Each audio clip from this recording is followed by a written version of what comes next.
नमस्कार मंडळी, आपल्या धर्मसंस्कृती चॅनलमध्ये आपल्या सर्वांचं स्वागत आहे. बघा, होळीचा सण जवळ आलेला आहे आणि त्याचप्रमाणे चंद्रग्रहणसुद्धा आहे. तर या दोघांची पण माहिती आपण थोडक्यात बघूया.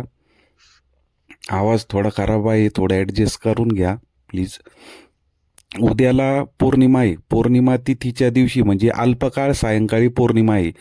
पण प्रदोषकाळी पौर्णिमा असल्यामुळे सत्यनारायण महापूजासुद्धा उद्याच केली जाते आणि जो होळीचा महासण आहे तो सुद्धा उद्याच केला जातो. तर होळीच्या दिवशीचं महत्त्व काय आहे, आपण मागे एक व्हिडिओ बनवलेला होता. तर ज्यावेळेस भक्त प्रल्हादाला मारण्यासाठी ज्या होलिकेने प्रयत्न केला का तिला वरदान होतं का अग्नीमध्ये तिला काहीच होत नव्हतं. तर भक्त प्रल्हादाला घेऊन ती अग्नी पेटून त्यामध्ये मांडीवर घेऊन भक्त प्रल्हादाला बसली, जेणेकरून भक्त प्रल्हादात हा मृत्यू होईल. पण भगवंताची लीला अशी झाली भक्तावर, तर त्या होलिकेला वरदान असून पण त्या अग्नीमध्ये त्या होलिकेचंच दहन झालं आणि भक्त प्रल्हाद सुखरूप पुन्हा एकदा बाहेर आले. म्हणजे अन्यायाच्या विरोधात न्यायाची एक लढाई म्हणून त्या दिवसापासून एक होलिका दहन म्हणून एक सण साजरा केला जातो. या सणाचे दुसरे महत्त्व म्हणजे या दिवशी ही एक दारुण रात्री म्हणजे ज्या सिद्धरात्री असतात वर्षातल्या, त्यातली होळीची रात्र म्हणजे एक दारुण रात्री म्हटल्या जातं या रात्रीला. या रात्रीच्या दिवशी म्हणजे तुम्ही मंत्र तंत्र जप या कोणत्याही गोष्टीचा जप केला असता त्याला सिद्धी प्राप्त होते. सिद्धी प्राप्त झाल्यामुळं त्या मंत्राला धार येते.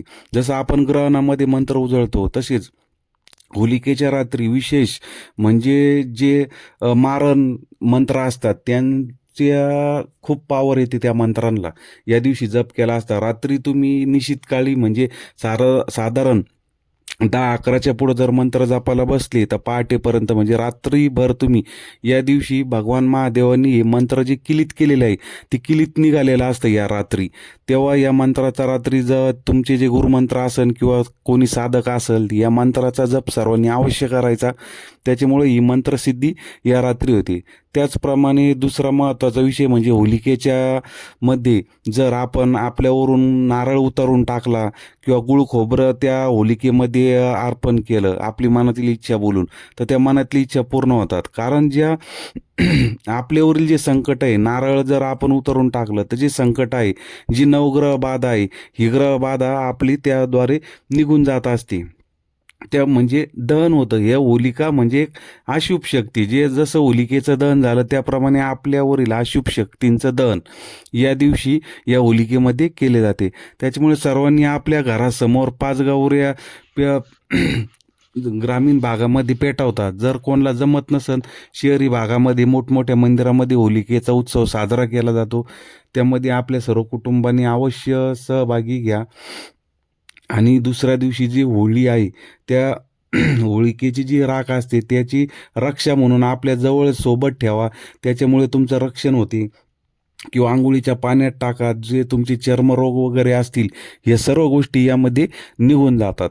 तर बघा, थोडक्यात होळिकेची माहिती देण्याचा प्रयत्न केलेला आहे. आणि दुसरा एक विषय म्हणजे असा आहे तर मंगळवारी चंद्रग्रहण आहे.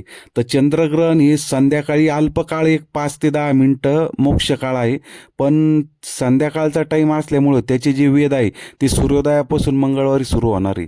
जे लहान मुले किंवा गर्भवती स्त्री असन त्यांनी 11 वाजल्यापासून जरी धरले तरी चालेल ते ग्रहण. परंतु जे साधक असेल किंवा जे सक्षम आहे त्यांनी सूर्योदयापासूनच हे चंद्रग्रहणाचे वेध पाळायचे असते. स्पर्श दुपारनंतर ज्यावेळेस ग्रहणाचा स्पर्श होईल त्याच्यानंतर तुम्ही नदी तीरी आंघोळ करू शकता. नर्मदा नदीचं आंघोळीचं खूप महत्त्व असतं ग्रहण काळामध्ये.